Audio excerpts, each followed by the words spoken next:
In every maritime collision case, the court starts the argument by asking one very simple question. What does the rule number 2 says? And after the debate, after considering all the factors, after listening to both the parties, the court, before giving its final judgment, is going to ask same question. What does rule number 2 says? And this is how important this rule is. This rule is above every rule. This is captain's rule. Your action and inaction both are judged. Not only what you did in an emergency, but what you could have done, what you did not do are also considered. So hello and welcome. I am Captain Umang. You are watching my Nav Insider. आज का हमारा topic है rule number 2 responsibility. दिखने में 2 line का rule है but इसका meaning काफी डीप है. बहुत इजी लैंग्वेज में आपको समझाऊंगा एंड काफी सारे हिडन मीनिंग और डिटेल्स है हमेशा की तरह जो मेरे हर वीडियो में होता है वो भी आप तक पहुंचाऊंगा.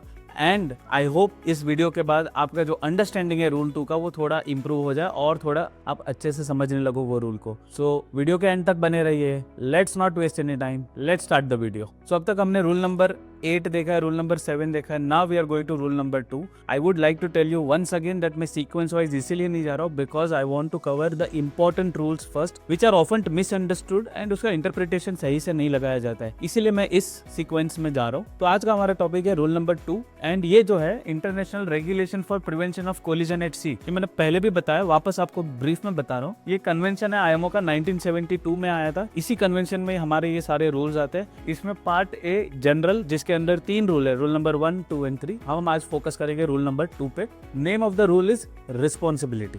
जो हमारा कोलरेक्स है ये कोई सडनली 1972 में बनाई हुई चीज़ नहीं, ये काफ़ी बरसों से चला आ रहा है. ओनली थिंग इज 1972 में इसको मॉडर्न टाइम्स के हिसाब से रिवाइज और रिफर्बिश किया गया था.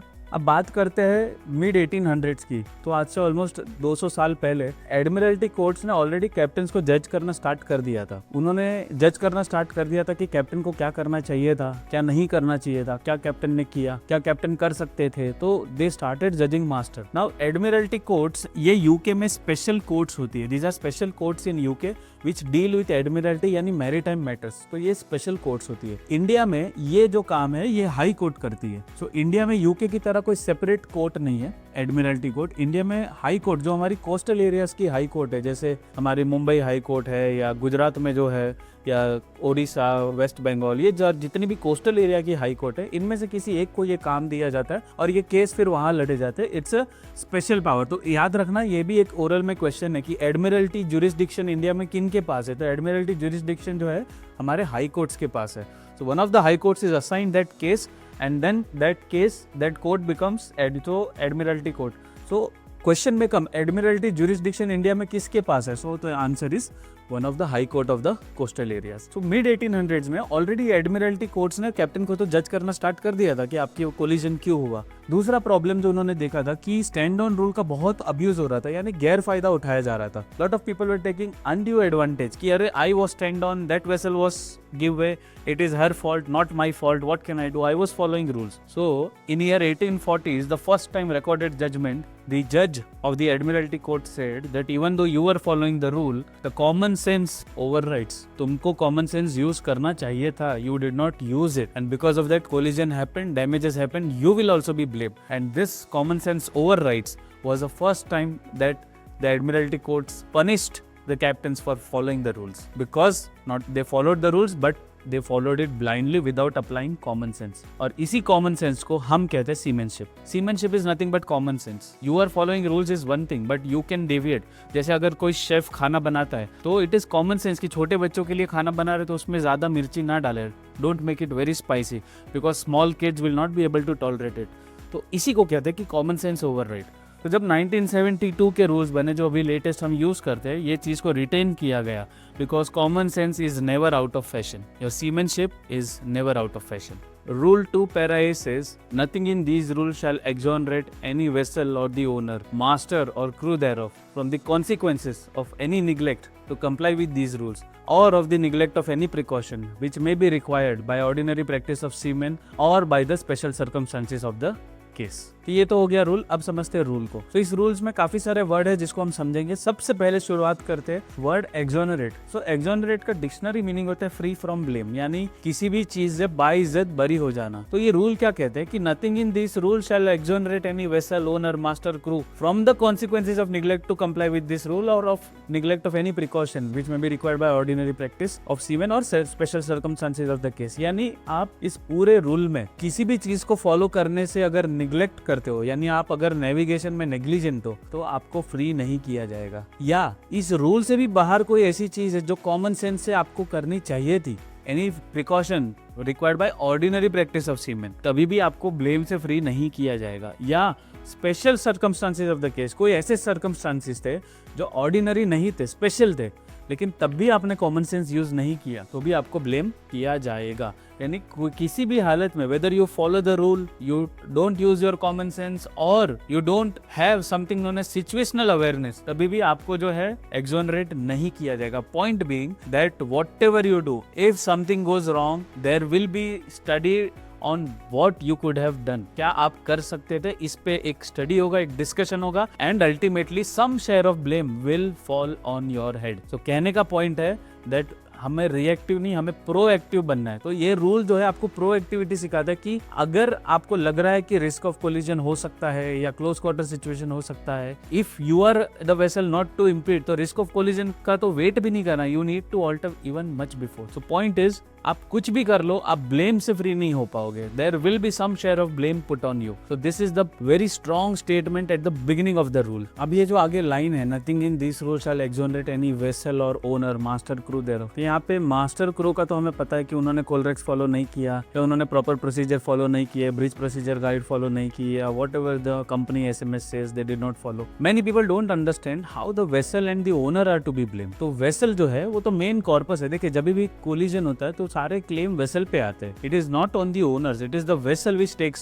सो it is called as corpus, यानी main body of the incident. जब भी कोई इंसिडेंट होता है तो वेसल, योर वेसल और your ship is the corpus of the incident. Corpus यानी मेन चीज, जो मेन बॉडी, जो मेन जो मसाला है, जो मेन पूरा हर चीज का जो एक मेन पार्ट होता है, that is called as corpus. So your vessel is corpus, so that is how your vessel is blamed, because the legal claims, insurance claims, everything is going to come on the vessel, it is not going to come on the individual. Now owner कैसे responsible है? देखिए, owner के पास ultimate authority होती है seaworthiness की, operations की, management की। owners are responsible for maintenance as highlighted by ISM code, that safety is a like waterfall thing, ऊपर से नीचे की तरफ आती है। तो owners ने अगर bridge equipments को maintain नहीं किया, या ship के navigational equipment को maintain नहीं किया, आपका rudder काम नहीं कर रहा, स्टीयरिंग काम नहीं कर रहा, जिसकी वजह से कोलिजन हुआ, तो owners will also be blame. तो अब तक क्या था कि सिर्फ जो एट सी थे उनको ब्लेम किया जाता था, लेकिन अब ऑफिस में टेबल के उस तरफ, डेस्क के उस तरफ जो बैठा है, उस पे भी ब्लेम आएगा। Owners will also be blame. Another important point is scheduling. आपने इतना शॉर्ट वॉयजेस दिया है, back to back without crew getting proper rest and incident occurs, owners will also be blamed for scheduling. So it is, remember, it is not only the master और the crew who are at sea, but it is also the owner who is sitting in office and who is besides behind the desk, उस पे भी आजकल जो है blame आएगा। So remember, when court will take care of everything, they will consider all the factors before giving judgment. Master and crew का तो हम समझते कि उन्होंने क्या एक्शन लिया, क्या इनएक्शन किया, क्या करना चाहिए था, एटसेट्रा एटसेट्रा। लुकआउट सही से नहीं रखा, स्पीड ज्यादा थी, या फटिग मैनेजमेंट ढंग से नहीं हुआ। तो this is what is the meaning of the word vessel, owner, master और क्रू देयरऑफ। सो अब तक तो आपको क्लियर हो चुका है कि चाहे कोई भी सिचुएशन हो, आप पे ब्लेम आना ही आना है। If something goes wrong, you will be blamed, and that is what the meaning was, that vessel, owner, master, crew will not be exonerated under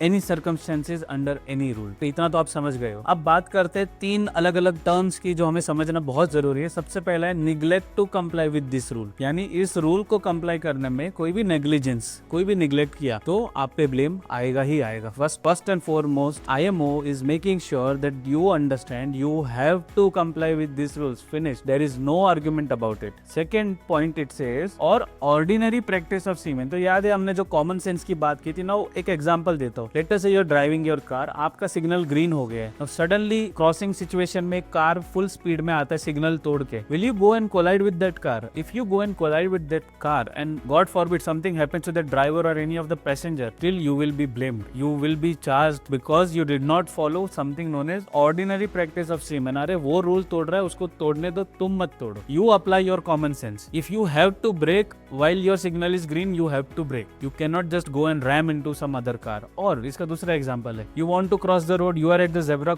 crossing and the signal is red. Now you try to cross the road, you see suddenly a car coming. Now you have the right of way, she is give way, you are stand on, but tab bhi will you go in front of car? The answer is no. You will not cross the road just like that, because of the fact that if you continue there may be collision, there will be damages, there will be legal actions against you and that person. Now majority of the blame may be shared by that car, but आप पे भी blame आएगा. So that is called ordinary practice of seaman, common sense. जैसे बहुत बार ये example मैं दे चुका हूँ कि जब भी आप नेविगेट कर रहे हो, now see rule cannot be made for each and every situation. जैसे localized fog bank है या शैलो वाटर है या एंकरेज एरिया है, तो रूल में हर चीज इंक्लूड करना पॉसिबल नहीं है. तो कुछ कुछ चीजें आईएमओ कहती है कि आप अपनी कॉमन सेंस लगाओ. You are navigating, you see an anchored vessel. ये काफी सिंपल एग्जांपल है ऑर्डिनरी प्रैक्टिस ऑफ सीमेन का. You can use it everywhere. जैसे you are seeing a vessel which is at anchor, now don't expect the other vessel to take action. वो अपना anchor उठाएगा तब तक कोलिजन हो जाएगा. You need to alter, and similarly उसको भी कॉमन सेंस यूज करना चाहिए. अगर ये नॉर्मल ट्रैफिक वे है तो यहाँ पे एंकर नहीं डालना चाहिए. एंकर बाहर डालो जहां से नॉर्मल ट्रैफिक पास नहीं होता. Second example of common sense is, suppose you're navigating in a